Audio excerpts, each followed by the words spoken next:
Meu nome é Dr. Renato Falcone. Fui médico legista e patologista clínico por 31 anos no Hospital San Gerardo de Monza. Realizei mais de 2.300 exames post-mortem ao longo dessa carreira.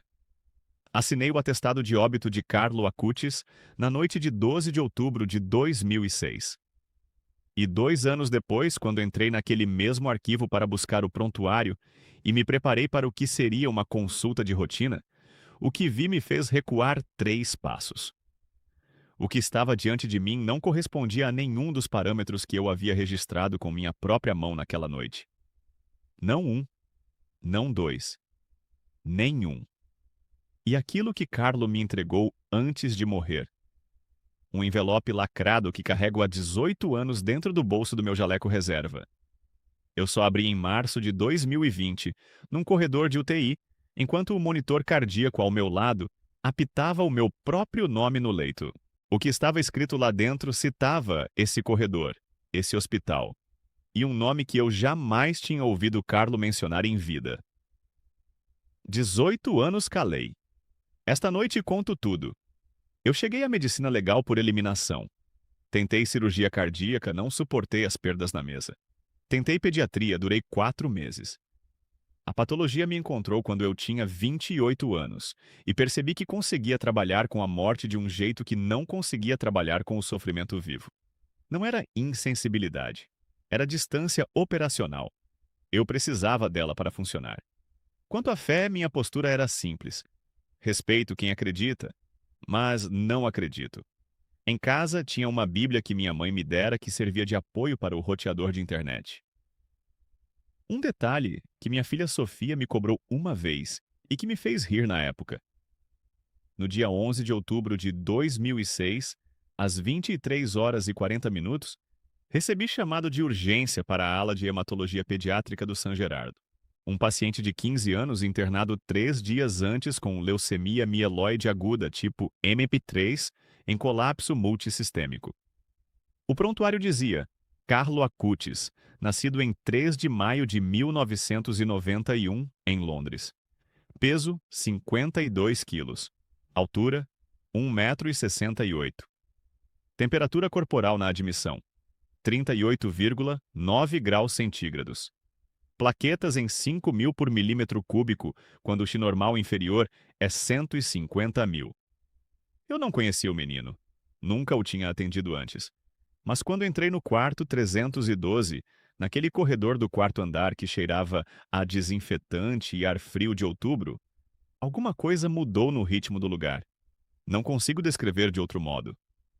A enfermeira Graziela Fontana, que trabalhava naquele andar há 12 anos, me olhou de um jeito que não era o olhar de sempre diante de uma morte iminente. Era outro olhar. Eu não soube nomear naquela noite. O menino estava consciente. Olhos abertos, castanhos, completamente calmos. 23 horas e 52 minutos. Ele me olhou e disse: O senhor é o médico novo neste andar? Eu disse que sim, que tinha sido chamado de urgência. Ele assentiu como se isso confirmasse algo que ele já sabia. E então me pediu que ficasse. Não como pedido de criança assustada, como quem convida alguém para uma conversa importante. Fiquei 22 minutos naquele quarto. E o que Carlo me disse naqueles 22 minutos, depois do sacramento com os olhos abertos e a voz completamente clara, não violou nenhum segredo de confissão.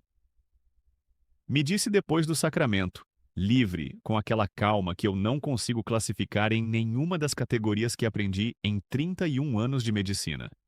E o que me disse, combinado com o que encontrei 18 anos mais tarde no envelope, que ele próprio me entregou antes de fechar os olhos, destruiu tudo o que eu acreditava ser possível dentro dos limites do que a ciência pode verificar.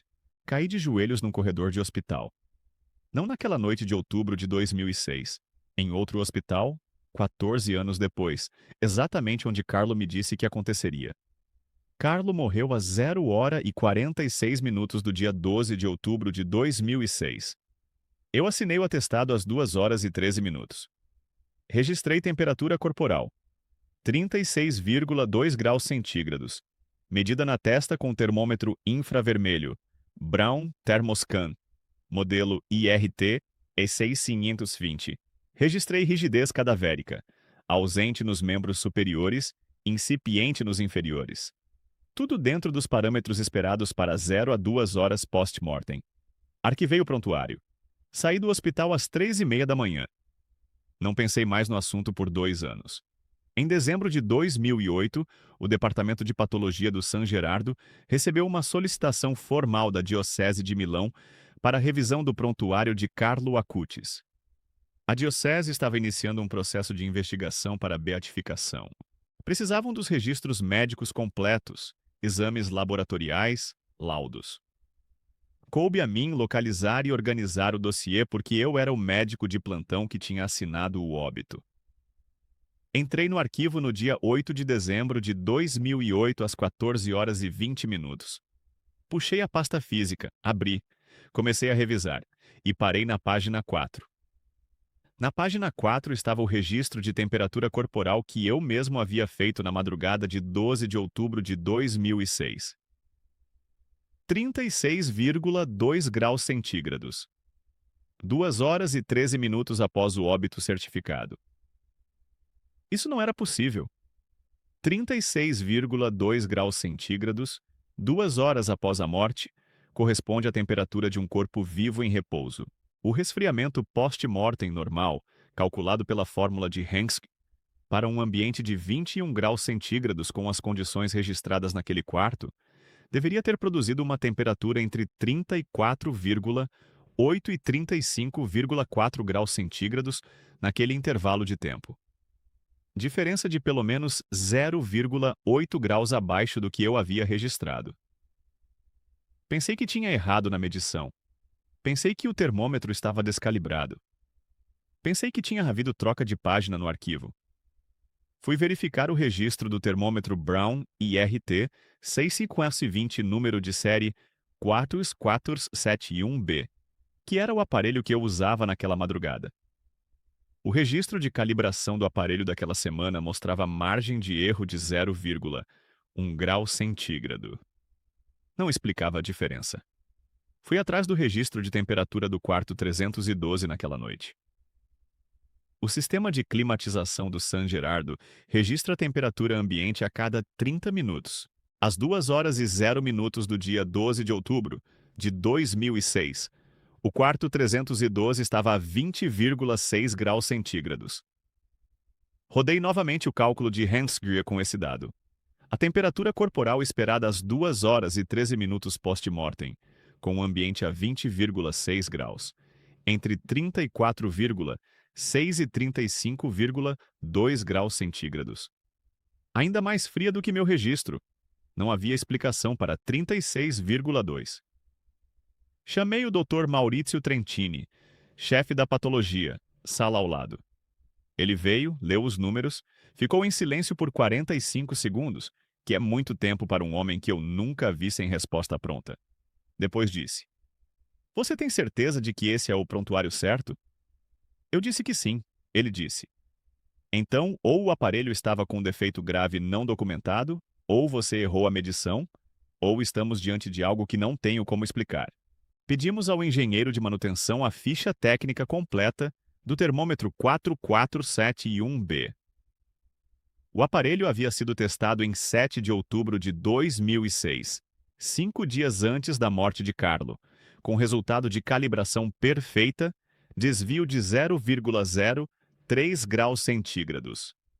Em 18 de outubro, 6 dias depois, havia sido testado novamente com o mesmo resultado. O aparelho estava funcionando corretamente nas 2 datas que encaixavam o óbito de Carlo. Trentini olhou para mim. Eu olhei para ele.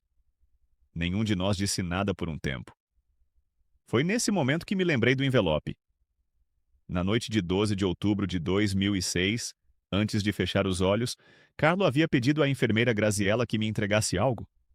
Um envelope pequeno, branco, selado com fita adesiva. Na frente, escrito à mão com letra miúda e inclinada: Dr. Falcone, não abra ainda. Eu tinha guardado aquele envelope no bolso interno do meu jaleco reserva.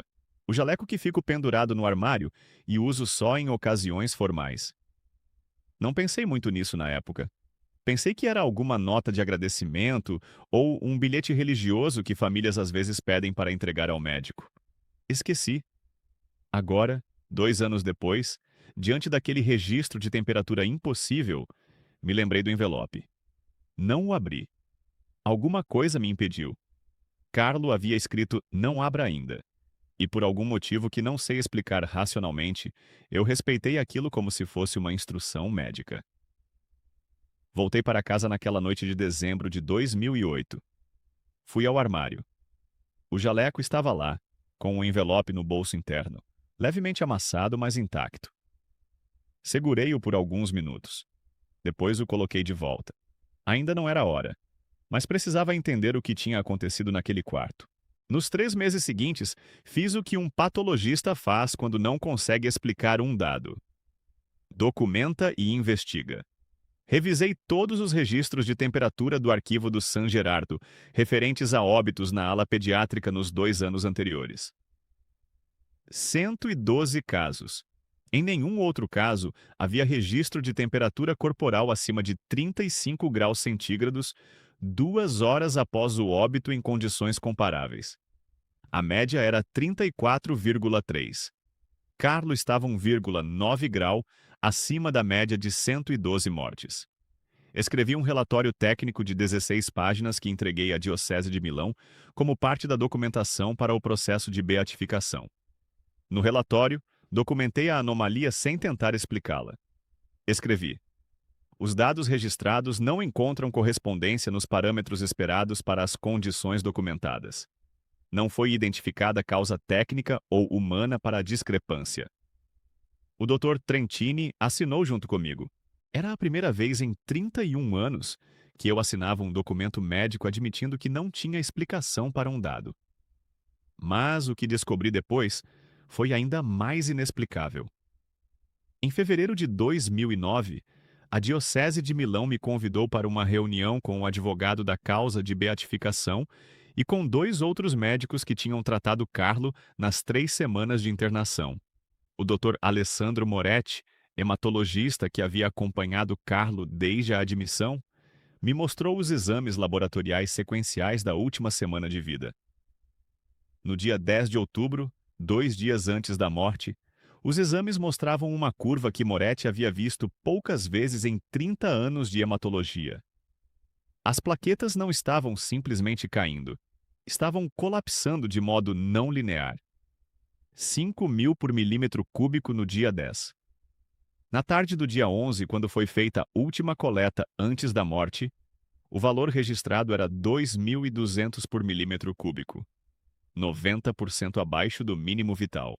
Moretti disse: com esses números, Carlo deveria estar em coma ou em convulsões nas últimas 12 horas. Clinicamente, o estado de consciência que você descreveu, conversa fluida, olhos abertos, voz clara, é incompatível com 2.200 plaquetas. Eu disse a Moretti o que Carlo me havia dito naquela noite. Moretti ficou quieto. Depois disse: Renato, você é patologista. Você sabe que o que você está descrevendo não existe na literatura. Eu sabia, mas eu tinha estado lá. E o Carlo que eu vi tinha 2.200 plaquetas e conversava como alguém em plena saúde. Havia uma terceira coisa que Moretti me mostrou naquela reunião. Nos prontuários de internação havia uma nota da enfermeira-chefe do 4º andar, Graziella Fontana, datada do dia 9 de outubro. A nota dizia: paciente relata não sentir dor. Recusou morfina oferecida pelo protocolo. Afirma: não preciso. Estou bem. O protocolo padrão para leucemia M3 em colapso com dor óssea intensa era morfina intravenosa de 6 em 6 horas. Carlo havia recusado em 4 ocasiões documentadas. Graziella havia registrado cada recusa com data e horário. 4 registros de recusa de morfina.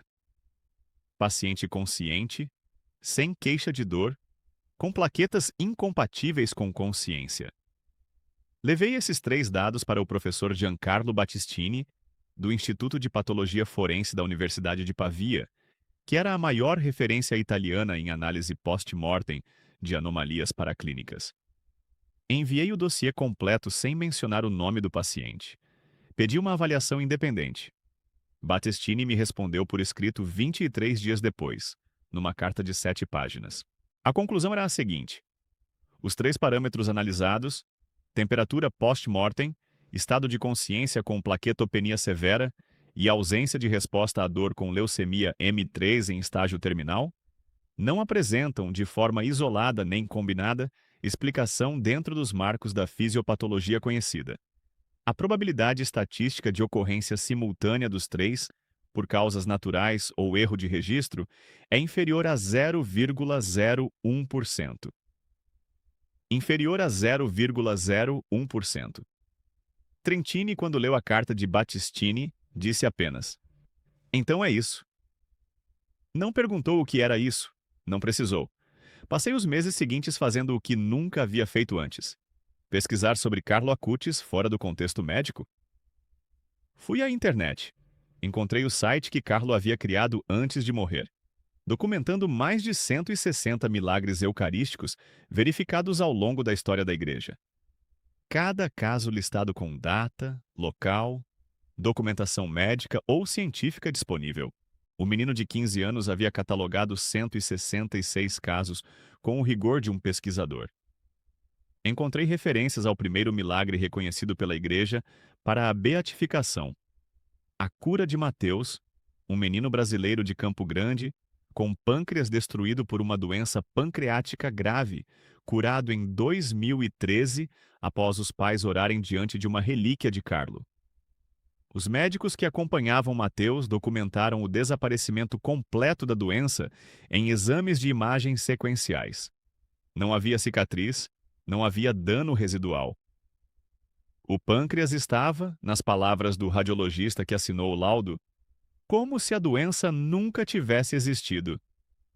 Mateus era brasileiro, e o primeiro milagre reconhecido pela Igreja para que Carlo pudesse ser beatificado tinha acontecido no Brasil.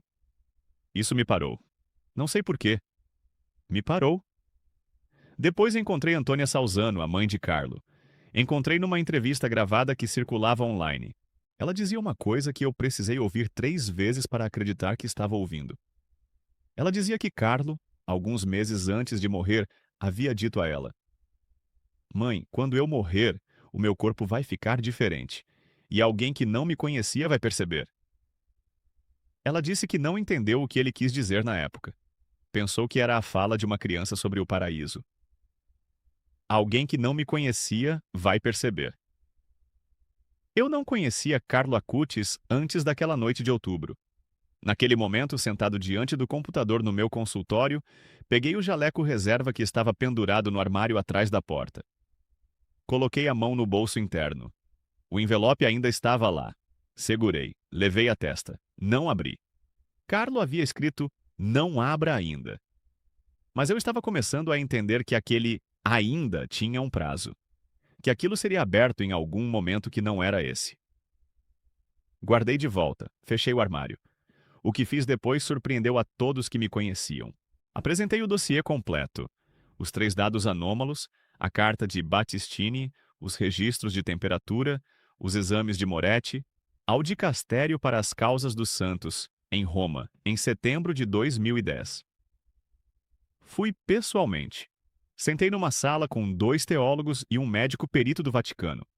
Passei 3 horas explicando cada parâmetro, respondendo a cada questionamento técnico. Não afirmei nada além do que os dados diziam. Não falei de fé.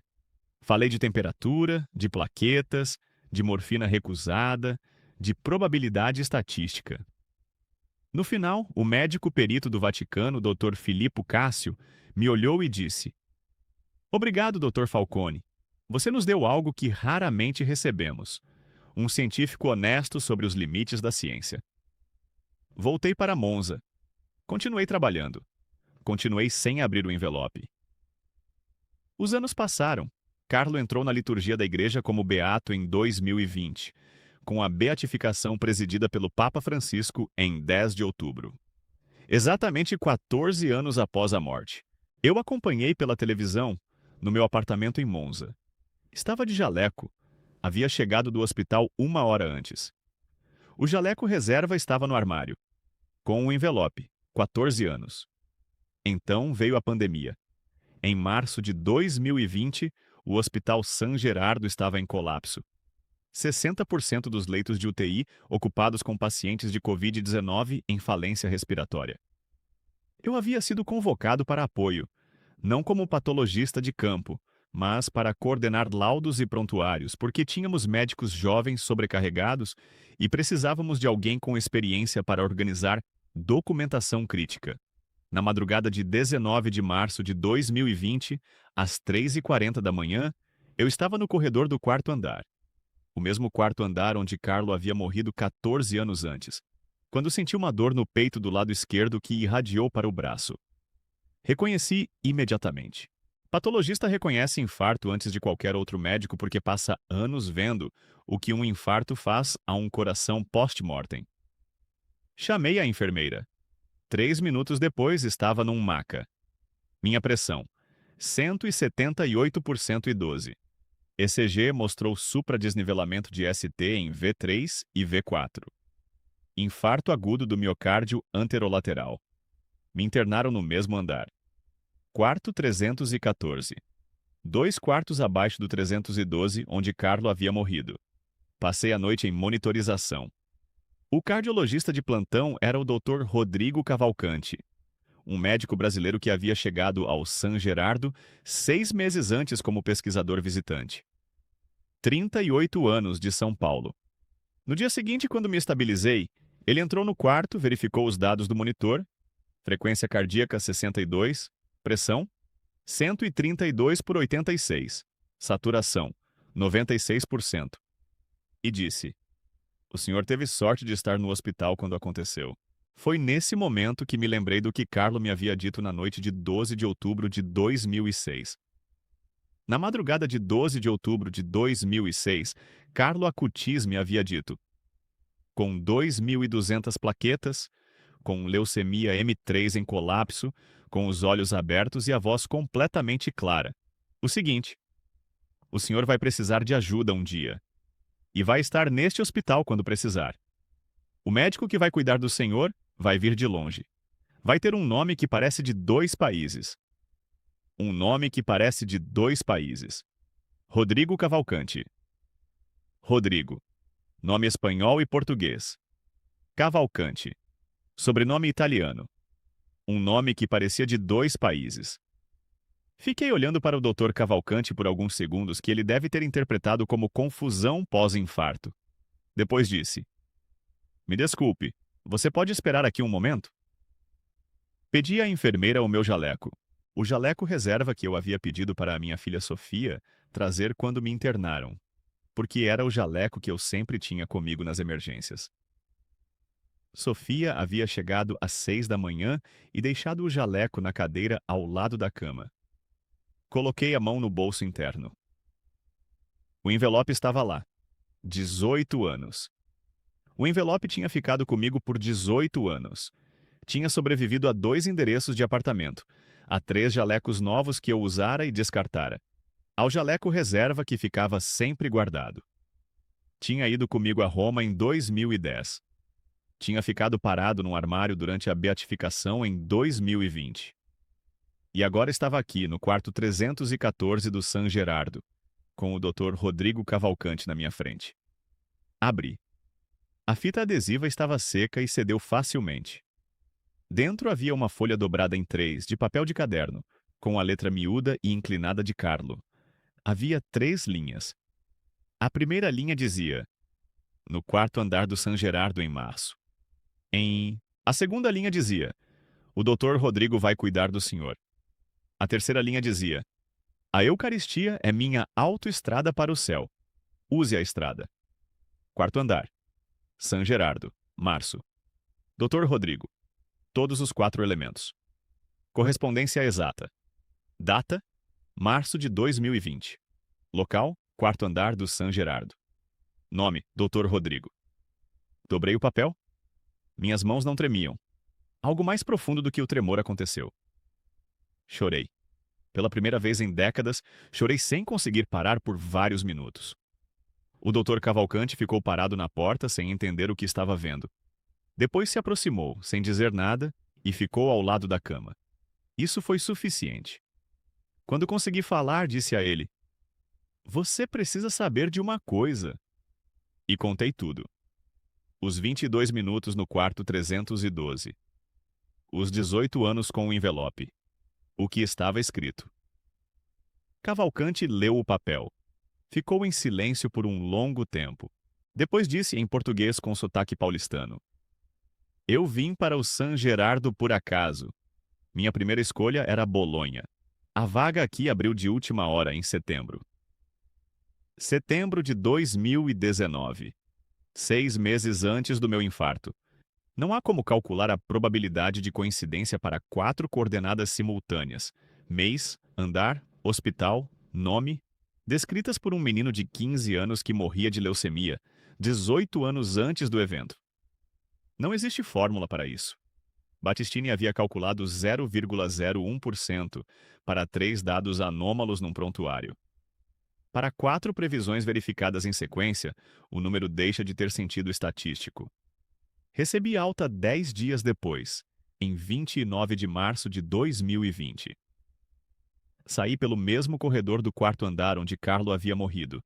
Passei em frente ao quarto 312. A porta estava aberta.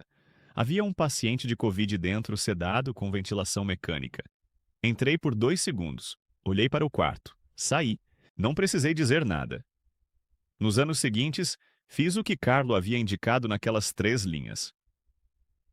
Use a estrada. Não interpretei como metáfora. Fui ao padre da paróquia de Monza mais próxima pela primeira vez em 42 anos e disse que precisava conversar. Testemunhei perante o dicastério para as causas dos santos pela segunda vez, em 2022, desta vez com o envelope e a folha dobrada como documentação adicional. O Dr. Cavalcante assinou uma declaração confirmando o nome, a origem, a data de chegada ao San Gerardo e o conteúdo do papel que leu naquele quarto em março de 2020. Carlo foi canonizado em 7 de setembro de 2025 pelo Papa Leão XIV durante o jubileu. Eu estava em Roma naquele dia, na Praça São Pedro, entre centenas de milhares de pessoas. Não como especialista, não como perito médico, não como o médico que assinou o atestado de óbito. Estava lá como alguém que foi encontrado por aquilo que não conseguia explicar e passou 18 anos carregando a resposta no bolso sem saber que era a resposta. O corpo de Carlo foi exumado em 2019 para ser trasladado à Basílica de Santa Maria dos Anjos, em Assis. Os registros indicam que o corpo foi encontrado em estado de preservação, fora dos parâmetros normais para 13 anos post-mortem. Quando li isso no relatório oficial, não me surpreendi. Eu havia registrado 36,2 graus centígrados 2 horas após o óbito. Havia algo naquele corpo que não seguia as regras que aprendi nos livros. No mês passado, recebi uma mensagem de Mateus, o menino brasileiro de Campo Grande que foi curado em 2013. Mateus tem hoje 22 anos. Enviou uma fotografia de um exame de pâncreas completamente normal, sem sinal de que alguma vez houve doença. Junto com a foto, escreveu: O Dr. Carlo não deixou ninguém para trás. Não sei como ele chegou ao meu contato. Não importa. Passei 31 anos medindo a morte com instrumentos precisos. Aprendi que o corpo humano obedece a leis físicas verificáveis, que a temperatura cai depois da morte, que a consciência exige plaquetas acima de um certo limiar, que a dor de leucemia terminal não desaparece sem morfina. Aprendi isso em 2.300 casos. E então encontrei um caso que não obedecia a nenhuma dessas leis. E o caso me entregou um envelope com o endereço do meu infarto 18 anos no futuro. Carlo Acutis disse uma vez: Todos nascem como originais, mas muitos morrem como fotocópias. Eu passei 40 anos sendo uma fotocópia muito bem calibrada, de médico cético, racional, eficiente. O menino do quarto 312 me devolveu o original. Não sei o que está do outro lado da morte. Sou patologista, não teólogo, mas sei o que os dados dizem. E os dados Dizem que algo aconteceu naquele quarto que os instrumentos que tenho não conseguem medir. E sei que há 18 anos, um menino de 15 anos escreveu num papel o nome de um médico brasileiro, o nome de um andar, o nome de um mês e colocou num envelope fechado com a instrução de não abrir ainda. E estava certo. Se este testemunho tocou você tanto quanto tocou a minha vida, peço que se inscreva no canal e compartilhe este vídeo com alguém que precise ouvi-lo. As pegadas do céu estão em toda a parte. Basta saber olhar.